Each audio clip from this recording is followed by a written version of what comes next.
Hello everyone, कैसे हैं आप सब। आज हम कॉन्स्टिट्यूशन का पार्ट 4 यानी कि डीपीएसपी को कवर करेंगे। यह वीडियो एक ट्रिक बेस्ड रहेगी। इसमें मैं आपको एक ट्रिक बताऊंगी जिससे आप सारे के सारे आर्टिकल एक सीक्वेंस में याद रख सकते हो।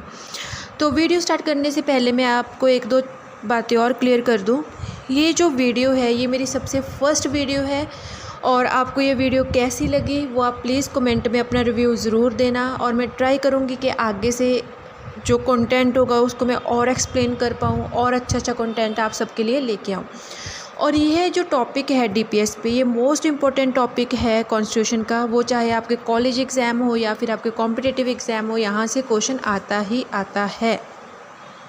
तो पहले जो ट्रिक है उसको हम थोड़ा तोड़ तोड़ के पढ़ेंगे ताकि आप सबको समझ आता रहे कि कहाँ से वर्ड लिया गया है इस ट्रिक में, वो कौन से आर्टिकल की बात कर रहा है। और उसके बाद आपको एक सीक्वेंस में इकट्ठी ट्रिक मैं लास्ट में बता दूंगी, तो वीडियो आप लास्ट तक ज़रूर देखना। तो स्टार्ट करते हैं आज की वीडियो। डीपीएसपी कॉन्स्टिट्यूशन के पार्ट 4 में है जो आयरलैंड से लिया गया है। तो इसका आर्टिकल 40 अपने को बताता है विलेज पंचायत के बारे में। यहाँ पे मैं विलेज पंचायत के अकॉर्डिंग ट्रिक बना के चल रही हूँ, बट ये जो डीपीएसपी हैं ये किसके अंडर आते हैं? स्टेट गवर्नमेंट के अंडर आते हैं, जो आर्टिकल 36 से स्टार्ट होते हैं। ठीक, 36, 37, 38, 39 और 39A ये मैं एक अलग वीडियो में कवर कर लूँगी। तो सबसे पहले आता है विलेज पंचायत। विलेज पंचायत अपने को क्या देती है? राइट टू वर्क देगी, राइट टू एजुकेशन देगी, पब्लिक असिस्टेंस देगी, मैटरनिटी रिलीफ देगी वीमेंस को। उसके बाद लिविंग वेजेस भी तो चाहिए। अब लिविंग वेजेस कहाँ से मिलेंगे? इंडस्ट्री से मिलेंगे। किसके लिए? सोसाइटी के लिए। तो सोसाइटी में जब अब अपन एंटर कर जाते हैं, जब सोसाइटी में आ गए तो शादी होएगी, कभी तो होएगी ना। तो सोसाइटी में आते क्या हो गई? शादी होएगी, बच्चे होएंगे। उसके बाद अब इन सब की बात हो गई, फिर वीकर सेक्शन रह गया। वीकर सेक्शन के लिए क्या करेंगे? लेवल ऑफ न्यूट्रिशन और स्टैंडर्ड ऑफ लिविंग को इम्प्रूव करना होगा। कैसे इम्प्रूव होगा? एग्रीकल्चर एंड एनिमल हस्बेंड्री से। वो कैसे इम्प्रूव होगा? एनवायरनमेंट को इम्प्रूव करके। किस लेवल पे? नेशनल लेवल पे। यहाँ तक अपने आर्टिकल 49 कवर हो गए।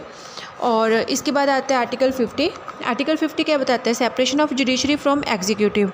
इसमें आपको ऐसे याद रखना है 50 यानी 50-50 करना, सेपरेट करना। किसको? जुडिशरी को। किससे? एग्जीक्यूटिव से। आर्टिकल 50 क्या बताता है फिर? सेपरेट करना, मतलब 50-50 करना। किसको? जुडिशरी को, एग्जीक्यूटिव से।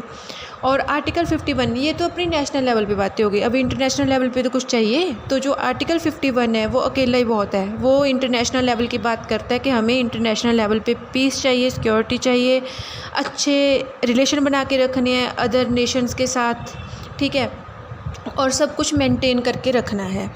तो इस ट्रिक को अपन एक सीक्वेंस में अब देख लेते हैं। विलेज पंचायत अपने को right to work, education, public assistance, maternity relief देगी। लिविंग वेजेस इंडस्ट्री से लेके सोसाइटी में आओ। सोसाइटी में आते ही शादी होगी, बच्चे होंगे। वीकर सेक्शन के लिए level of nutrition, standard of living improve करना होगा। एग्रीकल्चर एंड एनिमल हस्बेंड्री को इम्प्रूव करके, agriculture and animal husbandry improve होगी एनवायरनमेंट को इम्प्रूव करके नेशनल लेवल पर। और आर्टिकल 50 करना, सेपरेट करना जुडिशरी को एग्जीक्यूटिव से। और लास्ट में इंटरनेशनल लेवल पे चलते हैं, इंटरनेशनल पीस एंड सिक्योरिटी को प्रमोट करना, मेंटेन करके रखना। तो ये थे आपके डीपीएसपी। तो सबसे पहले अपने पढ़ा आर्टिकल 40 विलेज पंचायत। तो इसमें क्या बताया है कि विलेज पंचायत ऑर्गेनाइज करेगी क्या चीज़?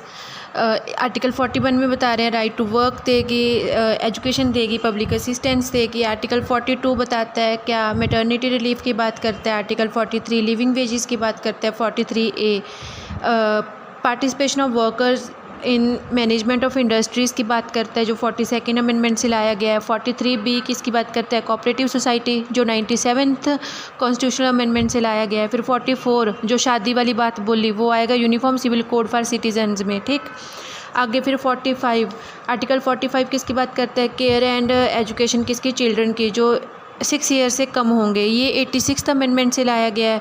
उसके बाद आर्टिकल 46 किसकी बात करता है? Promotion of educational and economics interest of SC ST and other weaker sections की, ठीक। और इसके बाद आर्टिकल 47 आएगा, जो बात कर रहे थे लेवल ऑफ न्यूट्रिशन वाली अपन। तो इसके अंदर आएगा level of nutrition and standard of living improve करेंगे, पब्लिक हेल्थ पे ध्यान देगा, ये ड्यूटी बनती है स्टेट की। उसके बाद आर्टिकल 48 एग्रीकल्चर की बात करता है। 48A improvement of environment and safeguarding of forest and wildlife की बात करता है, जो 42nd अमेंडमेंट के थ्रू आया। उसके बाद आर्टिकल 49 आ गया, नेशनल मॉन्यूमेंट्स एंड प्लेसेस को प्रोटेक्ट करना है। फिर 50 separation of judiciary from executive आएगा। Article 51 promotion of international peace and security आएगा। तो ये आपको अलग अलग से भी बता दिया और इकट्ठा भी बता दिया। तो आप सबको मेरी वीडियो कैसी लगी आप कमेंट करके ज़रूर बताना, लाइक करना, शेयर करना वीडियो को और चैनल को सब्सक्राइब करना। Thank you so much.